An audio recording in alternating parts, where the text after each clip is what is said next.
So guys, yesterday Sledgehammer Games probably made the most important update that we're ever going to get for Call of Duty World War II. They pretty much updated the game so that anyone who had a physical early copy of the game could start playing offline. Originally, the game was updated a couple days ago, not just yesterday, but an update was made a couple days ago so that the game was locked and, the application could not be started. That update pretty much restricted players, who had an early copy of this game from being able to start the application. But that all changed after this update that we got yesterday, because pretty much this update enables Call of Duty World War II to be started and you can start playing it. So if you have an early copy, you can pretty much start playing the game as of right now. You cannot play online, any multiplayer or anything like that, because the servers are not up, but you can play the campaign, you can play zombies, you can play any offline modes that there are. You just can't play multiplayer until the servers actually go live.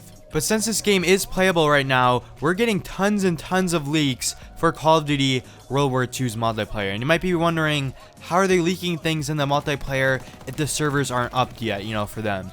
And they can still play multiplayer, they just can't play on a server. So they can go in a private match and still, see everything that's gonna be in the full game. So as of right now, since this, update went live and people are actually playing it, we now have a full list of every single map that is gonna be at launch for Call of Duty World War II. We also have camos and guns leaked as well. I do not want to make a video on that because I think that's a different type of topic that people just don't want to be spoiled in. If you guys want to, see all the weapons and all the camos, I will leave a link to the Reddit post down below in the description. I just do not want to, make a video on that because I know you guys still want to watch my videos, but I don't want to make something that I feel like a lot of people just don't want to hear because they're going to be spoiled. So I think the maps are a good topic to talk about because it really won't, ruin your experience when you're first playing Call of Duty World War II, if that makes sense. So from this list, we have 10 multiplayer maps that are confirmed for Call of Duty World War II's multiplayer,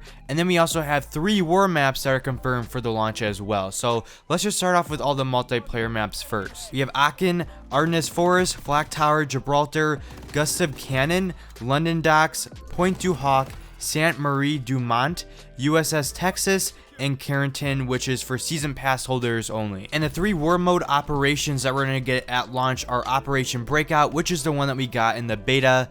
We also have Operation Griffin and Operation Neptune. And it says right here that this takes place on Omaha Beach during D-Day. So we're going to have a war mode, that takes place during D-Day, which I thought was pretty cool. But you guys might be noticing that this list of maps is pretty small for, the multiplayer modes, not the war modes, because I didn't expect too many, war mode operations. I think 3 is good enough for the launch.